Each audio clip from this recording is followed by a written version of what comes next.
आइए, ताजगी से भरी चटपटी गर्मा गर्म मसालेदार मैगी खाइए। बस थोड़ा सा खाओ और दिल खुश हो जाएगा। आओ पक्षी आओ, गर्मा गर्म मैगी खाओ। हिमालय की पहाड़ियों के पास एक घना जंगल था, जहाँ बर्फ की मोटी चादर हर तरफ फैली हुई थी।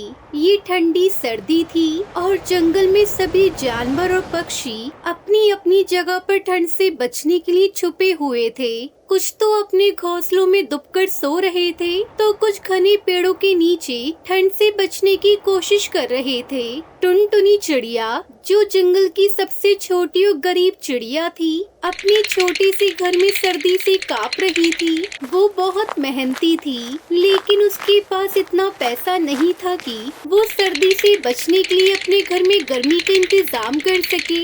एक दिन उसे एक आइडिया आया और उसने सोचा, अगर मैं जंगल में कुछ बेच सकती हूँ तो शायद मुझे थोड़ी मदद मिल सके। हाँ, ये सही रहेगा, मुझे यही करना चाहिए। लेकिन मैं क्या बेचूं जो पक्षियों को पसंद भी आए और इस सर्दी में अच्छा लगे? टुनटुनी चिड़िया ने जंगल में देखा कि सभी पक्षी ठंड के कारण परेशान थे। उनके पास गरम खाने का कुछ नहीं था।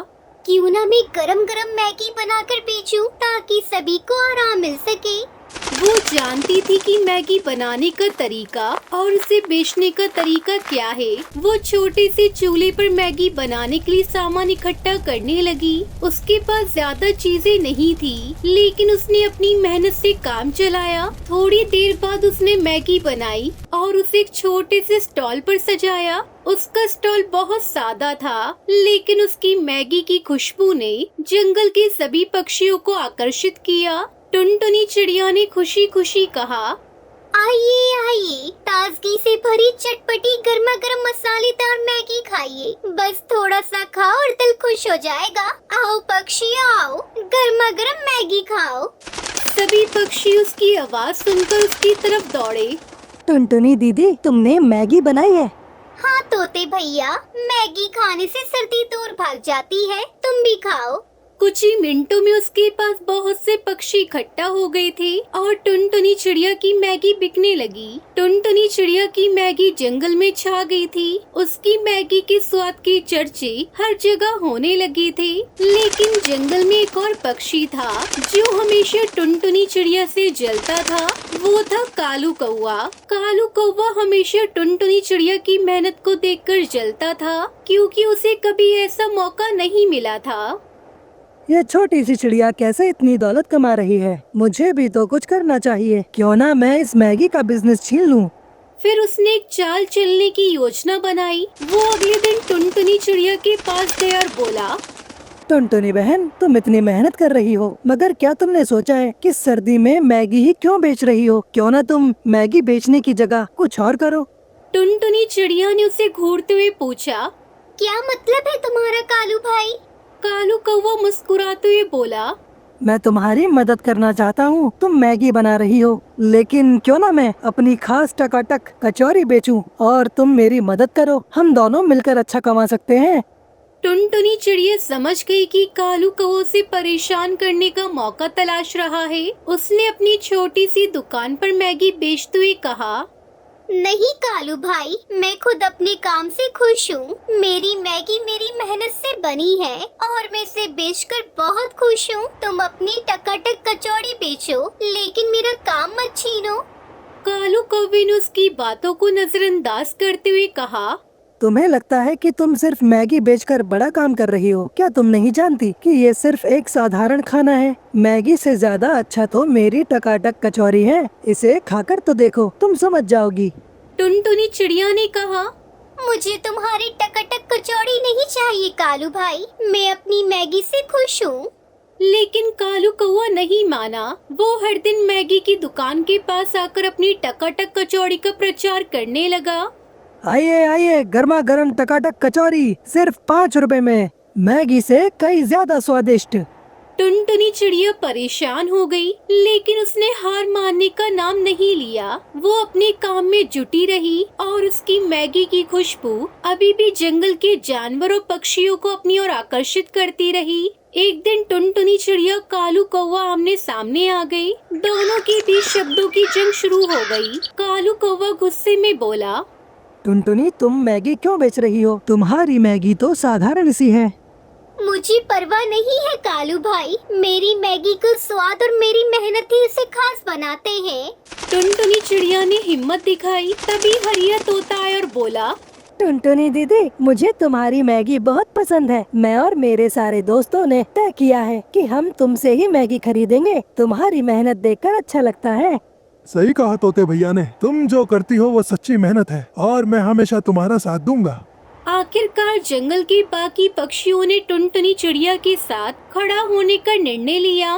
सभी ने एकजुट होकर कालू कौवे से कहा, हम टुनटुनी दीदी की मैगी ही खाएंगे क्योंकि ये मेहनत और सच्चाई से बनाती है।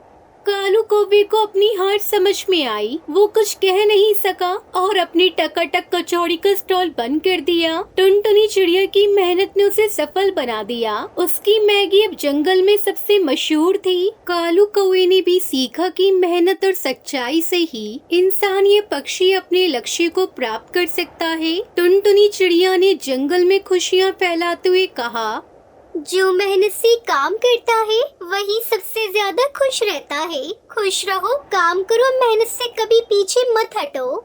इस प्रकार टुनटुनी चिड़िया ने न केवल मैगी बेचकर अपनी जिंदगी बदल दी, बल्कि उसने ये भी सिखाया कि सच्चाई और मेहनत से किसी भी मुश्किल को पार किया जा सकता है। और कालू कौवा समझ गया कि किसी का काम छीनने से कुछ नहीं मिलता, बल्कि मेहनत से ही सफलता मिलती है। सुंदरवन के जंगल में गरीब टुनटुनी चिड़िया अपने पति टुन्नू और अपनी 2 बेटियों के साथ रहती थी, जिनका नाम सुनहरी और पिंकी था। बेचारी टुनटुनी अपनी बेटियों का पेट पालने के लिए जो भी काम मिलता उसे कर लेती, क्योंकि टुनटुनी का पति टुन्नू शराबी था। वो टुनटुनी को बहुत मारता पीटता था। जो पैसे कमाता उसे शराब में उड़ा देता था। टुनटुनी उसकी बेटियों को कई कई दिनों तक भूखा रहना पड़ता था। एक दिन टुनटुनी ने बहुत सोचा, इस तरह दिन भर भूखे रहने से मेरी बेटियां कुपोषण का शिकार हो गई है। अक्सर इनकी तबीयत बिगड़ जाती है। टुन्नू जी से कहने का कोई फायदा नहीं, वो तो बस सारा दिन शराब के नशे में धुत रहते हैं और इन बेटियों से बहुत जलते हैं। उनसे कहने का कोई फायदा नहीं है, वो मेरी कोई मदद नहीं करेंगे। मुझे ही खुद कुछ करना होगा। अगर अपनी बच्चियों को बचाना चाहती हूँ तो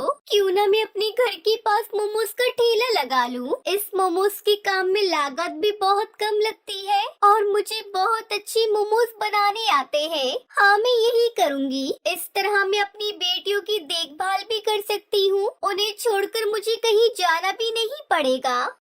फिर टुनटुनी ने जो पैसे बचा कर रखे थे उनसे वो अपने घर के बाहर मोमोज का ठेला लगा लेती है। इस काम में उसकी दोनों बेटियां भी उसकी मदद करती है।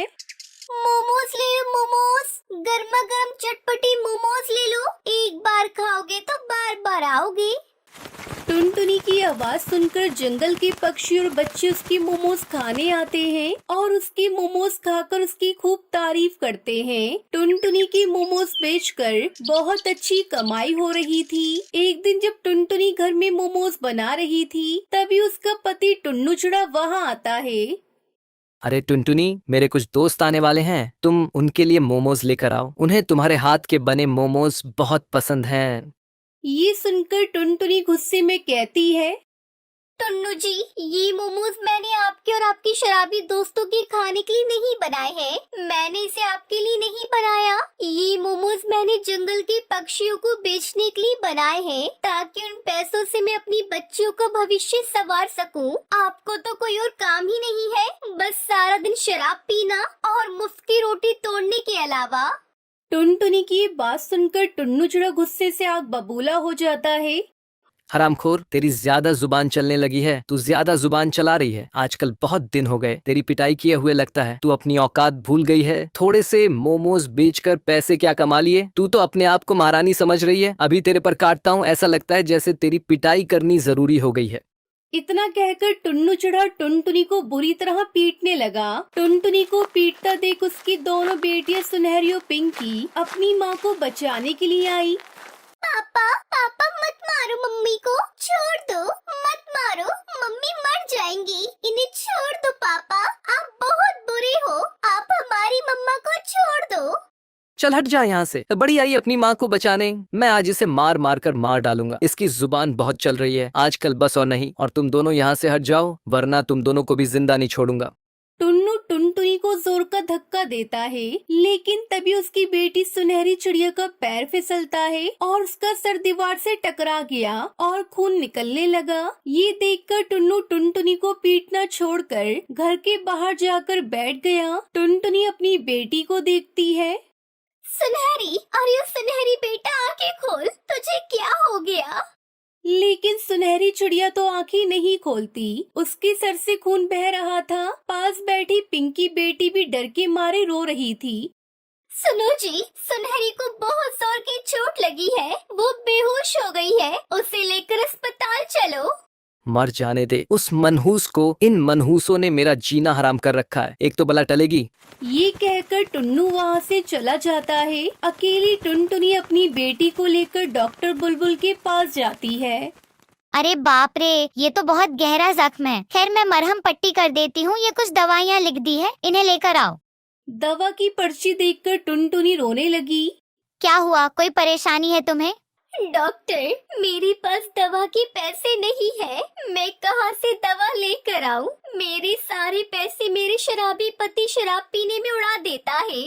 ठीक है, तुम रो मत, मैं अंदर से कुछ दवाइयाँ दे देती हूँ। तुम्हें अपनी बच्ची को लेकर फिर से आना होगा। तुम कोई काम क्यों नहीं करती? मुझे मेरे अस्पताल में एक काम करने वाली की जरूरत है। चाहो तो तुम ये काम कर सकती हो, तुम्हें सिर्फ झाड़ू पोंछा करना होगा। मैडम, मेरी 2 बेटियाँ हैं, मैं उन्हें छोड़कर कैसे आऊँगी काम पर? तो ठीक है, तुम घर पर ही कोई दूसरा काम कर लो, तुम्हारी मदद मैं कर दूंगी। मैडम जी, मैं अपने घर के पास मोमोज का ठेला लगाती हूँ, पर कोई फायदा नहीं। जो भी कमाती हूँ मेरा पति उसे उठाकर शराब में उड़ा देता है। टुनटुनी की दुख भरी कहानी सुनकर डॉक्टर बुलबुल रोने लगी। मैडम, मेरी कहानी सुनकर आप क्यों रोने लगी?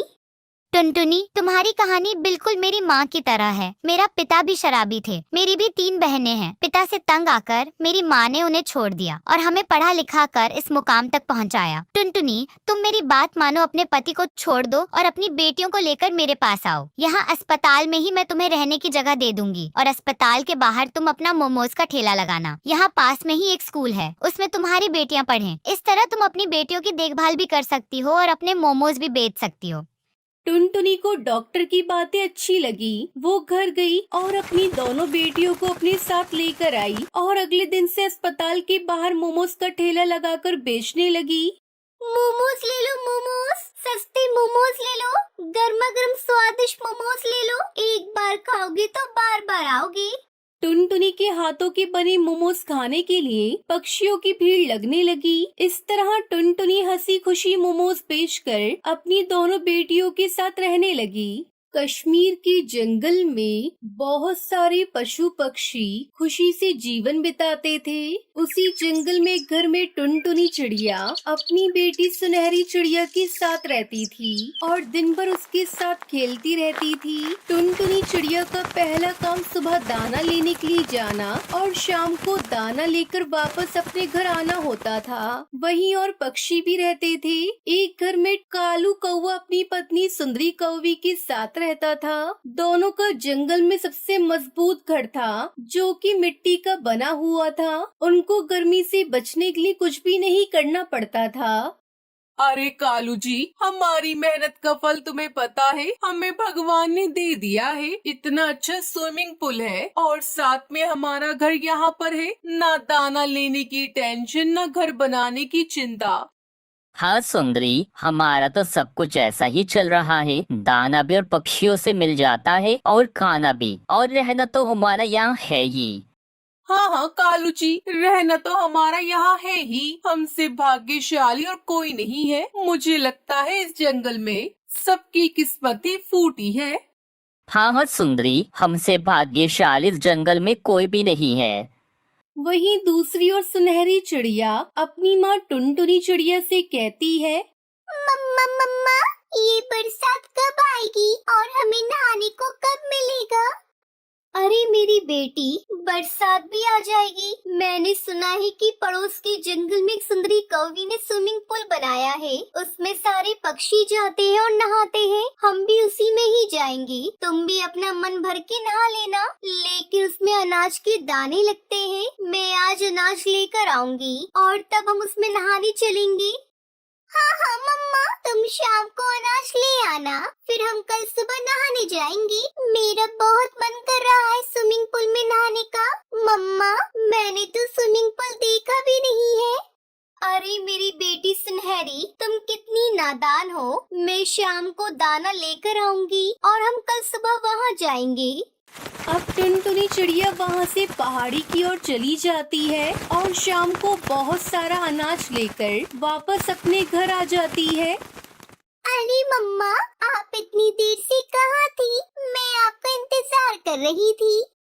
अरे मेरी बेटी सुनहरी, वो क्या है ना, बहुत सारी भीड़ थी। मुझे अनाज लेने का मौका ही नहीं मिला, लेकिन मैं बहुत देर तक इंतजार करने के बाद कुछ अनाज लेकर आई हूँ। ये देखो। अरे मम्मा, क्या हम सुबह नहाने जा सकेंगे? हाँ हाँ मेरी बेटी सुनहरी, हम कल सुबह नहाने जरूर जाएंगे। अगले दिन टुनटुनी चिड़िया, उसकी बेटी सुनहरी और भी जंगल के पक्षी नहाने के लिए स्विमिंग पूल में चले जाते हैं, लेकिन वहाँ बहुत सारी भीड़ होती है। अरे सुंदरी बहन, मैं दाना लेकर आई हूँ और अपनी बेटी सुनहरी को भी लेकर आई हूँ। कृपया मेरी सुनहरी को नहाने दे, मैं बहुत दूर से आई हूँ। हाँ हाँ चिड़िया, हमें पता है, लेकिन तुमसे पहले बहुत पक्षी आ चुके हैं। अभी तो हमारे कालू जी नहा रहे हैं। जब इनका नहाना हो जाएगा फिर तुम्हारी बारी आएगी। अरे कालू जी तो यहाँ के मालिक हैं, वो तो बाद में भी नहा सकते हैं। कृपया मेरी सुनहरी को जल्दी से नहाने दे, क्योंकि हमें रात होने से पहले अपने घर जाना है। अरे तुम्हारी इतनी हिम्मत, तुम मेरे कालू जी को ऐसे कैसे बोल सकती हो? तुम जानती नहीं हो क्या, उनका जब तक मन करे वो तब तक नहाएंगे। तुम कौन होती हो? अब मैं तुम्हें आज नहीं नहाने दूंगी। आना है तो कल आना। अब टुनटुनी चिड़िया दुखी होकर अपनी बेटी को वहाँ से लेकर चली जाती है और दोनों एक नदी के किनारे चले जाते हैं। अब सुनहरी चिड़िया नदी में नहाती है। शाम को वो अपने घर आ जाती है। तभी हरिया तोता उसके पास आता है। अरे टुनटुनी, क्या हो गया? तुम आज वहाँ नहाई नहीं? नहीं तोते भाई, गुड़िया को भी नहीं नहलाने दिया। मैं तुम्हें क्या बताऊं, उस सुंदरी कौवी ने मेरी सुनहरी को नहाने नहीं दिया। वो कह रही थी कि अभी उसका पति नहा रहा है। अब तुम ही बताओ मैं क्या करती। इसलिए मैं सुनहरी को लेकर नदी किनारे चली गई। लेकिन टुनटुनी, उस नदी में अब मत जाना। उस नदी में बहुत बड़े बड़े मगरमच्छ हैं। तुम्हारी सुनहरी को तो बहुत खतरा है वहाँ। ये क्या बोल रहे हो तुम हरिया तोता? ऐसा भी होता है क्या? हाँ हाँ टुनटुनी चिड़िया, मैंने सुना है पड़ोस की जंगल की बुलबुल चिड़िया की बेटी को उस मगरमच्छ ने खा लिया था। हाँ हाँ हरिया तोता, गलती हो गई मेरे से। अब मैं दोबारा वहाँ नहीं जाऊंगी। अगले दिन टुनटुनी चिड़िया के घर पर जिगरबाज आता है। अरे टुनटुनी, मैंने सुना है कल तुम स्विमिंग पूल से बिना नहाए आ गई थी।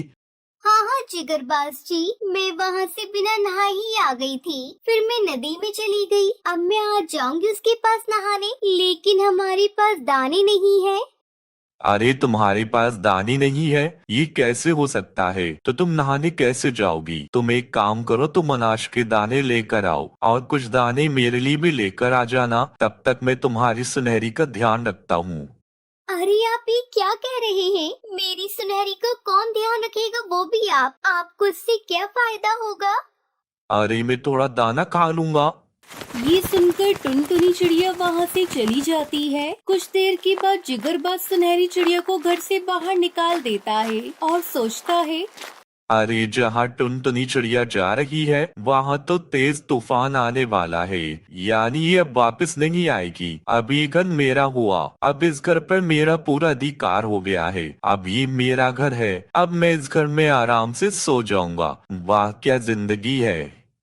वही टुनटुनी चिड़िया जा ही रही थी कि तेज तूफान और बारिश शुरू हो जाती है। टुनटुनी चिड़िया वापस आ जाती है और अपने घर में बाज को सोता हुआ देखती है और अपनी बेटी सुनहरी को न देखकर वो बहुत परेशान होकर एक पेड़ पर बैठ जाती है। अरे मेरी बच्ची पता नहीं कहाँ गई। इस धोखेबाज बाज ने पता नहीं मेरी बच्ची को कहाँ भेज दिया।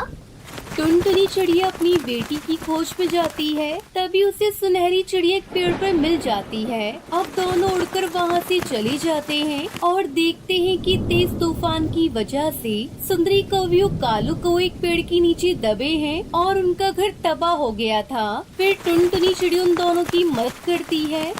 हमें माफ कर दो टुनटुनी, मैंने उस दिन तुम्हारे साथ कितना गलत बर्ताव किया, लेकिन उसके बावजूद तुमने हमारी मदद की। ये सुनकर टुनटुनी चिड़िया वहाँ से चली जाती है। कुछ दूर उसे मिट्टी का ढेर दिखाई देता है। फिर टुनटुनी चिड़िया उस मिट्टी के ढेर से अपना मिट्टी का घर बनाती है और साथ में स्विमिंग पूल भी बनाती है, जिसे देख सुनहरी चिड़िया बहुत खुश होती है और वो खुशी से उसमें नहाने लगती है। अब टुनटुनी चिड़िया अपनी बेटी के साथ उस मिट्टी के घर में खुशी खुशी रहने लगती है।